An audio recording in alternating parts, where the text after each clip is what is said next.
જગદીશ, કસુંબલ જેણે રંગ પીધોય મેઘાણીને નમાવું શીશ.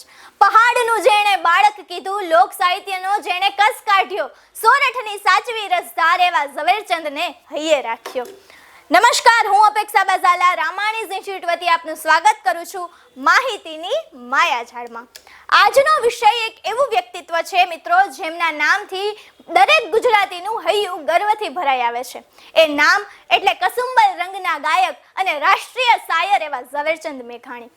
મિત્રો, ઝવેરચંદ મેઘાણીનો જન્મ 28 ઓગસ્ટ 1896ના રોજ સુરેન્દ્રનગર જિલ્લાના ચોટીલા ગામે થયો હતો. તેમનું બાળપણ અને શિક્ષણ સૌરાષ્ટ્રના ડુંગરાઓ અને પાંચાળાની ધરતી પર વીત્યું. આ ધરતીની ધૂળ અને ત્યાંની લોકકથાઓએ તેમના માનસપટ પર ઊંડી અસર કરી હતી. મિત્રો, મેઘાણીજી માત્ર લેખક ન હતા પણ એક સંશોધક હતા. જ્યારે આપણું લોક સાહિત્ય વિસરાઈ રહ્યું હતું ત્યારે તેમણે ગામે ગામે અને નેહડે નેહડે ભમીને ચારણો, ગઢવીઓ અને વૃદ્ધો પાસેથી વાર્તાઓ અને ગીતો એકઠા કર્યા. તેમણે સોરઠી બહારવટિયા, સૌરાષ્ટ્રની રસધાર અને કંકાવટી જેવા પુસ્તકો દ્વારા ગુજરાતમાં શૌર્ય અને સંસ્કારને જીવંત રાખ્યા. મિત્રો, ભારતની આઝાદીની લડત વખતે તેમના કાવ્યોએ યુવાનોમાં નવું જોમ પૂર્યું હતું. જ્યારે ગાંધીજી ગોળમેજી પરિષદમાં જવાના હતા ત્યારે મેઘાણીએ લખેલું કાવ્ય કે છેલ્લો કટોરો ઝેરનો આ પી જજો બાપુ, સાગર પીનારા અંજલિ નવ ઢોળજો બાપુ. આ પંક્તિઓ સાંભળીને ગાંધીજી પણ ગદગદ થઈ ગયા હતા અને તેમણે મેઘાણીને રાષ્ટ્રીય શાયરનું બિરુદ આપ્યું હતું. મેઘાણીજીએ કવિતા, નવલકથા, નવલિકા અને સંપાદન ક્ષેત્રે અમૂલ્ય પ્રદાન આપ્યું છે. યુગવંદના, તુલસી ક્યારો અને વે વિશાળ જેવી કૃતિઓ આજે પણ એટલી જ લોકપ્રિય છે.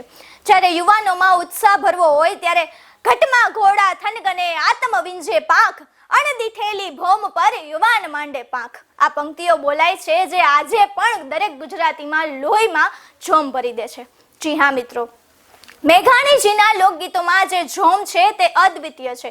જ્યારે તેઓ ગાતા કે રાજ મને લાગ્યો કસુંબીનો રંગ, ઓ રાજ મને લાગ્યો કસુંબીનો રંગ, એ માના દોડા ધાવણ કેરી ધારાએ પીધો કસુંબીનો રંગ, ઓ રાજ મને લાગ્યો કસુંબીનો રંગ. ત્યારે શ્રોતાઓના હૃદયમાં દેશભક્તિ અને સંસ્કારનો રંગ ચડી જતો. તેમને માત્ર શૌર્ય જ નહીં પણ માતૃત્વની ગરિમા પણ ગાય છે. તેમના શિવાજીના હાલરડાની આ પંક્તિઓ આજે પણ ગુજરાતના ઘરે ઘરે ગુંજે છે, જેમાં એ કહે છે, હે આભમાં યુગેલ ચાંદલો ને જીજાબાઈ ને આવ્યા બાળ રે, જીજાબાઈ ને આવ્યા બાળ. એટલું જ નહીં, જ્યારે શૌર્ય રસની વાત આવે ત્યારે ઝવેરચંદ મેઘાણીની કલમમાંથી જાણે લોહી ઉકળી ઉઠતું હોય તેવી રચનાઓ પ્રગટે છે. જેવી કે મેઘાણીજીએ જ્યારે બહારવટીઓના શૌર્ય વિશે લખ્યું ત્યારે આ પંક્તિઓ અમર થઈ ગઈ અને કહેવાય છે કે હોકારો દેજે હોકારો મરદ મુસાફર હોકારો, કાળની ડમરી ઉડે ત્યાં તો મરદનો જોઈએ મમતા. તે પછી મૃત્યુને વહાલું કરતા વીરો માટે કે જ્યારે કોઈ શૂરવીર મેદાને જંગે ચડે ત્યારે કેવો માહોલ હોય તેનું વર્ણન કરતા પંક્તિઓમાં કહે છે, મરતા મરદ મરદ કસુંબા પીશે, ટોચ ઉપર જઈ તેગના તારાઓ ઝબકશે. તેમનો જોમ જગાડતો દુહો ખમીરવંતી ધરતી માટે છે. તેદી જન્મ્યો જગમાં તેદી મરવા કીધો મન, કેસરિયા કરવા કાજ સાબદા થાજો જુવાન ધન. જ્યારે 14 વર્ષની ચારણ કન્યાની હકીકત લખી, જે પંક્તિઓ બોલતી વખતે અવાજમાં સિંહ જેવી ગર્જના હોય એ શૌર્ય રસનું ઉત્તમ ઉદાહરણ છે. 14 વર્ષની ચારણ કન્યા, શ્વેત સુવાળી ચારણ કન્યા, બાળી ભોળી ચારણ કન્યા, એવી આવી ચારણ કન્યા અને આવા બીજા ઘણા લોકગીતો, શૌર્ય ગીતો. મિત્રો, આવા હતા ગુજરાતના વિરલા, જે કહેવામાં જ મને આટલું ગર્વ અનુભવાય છે.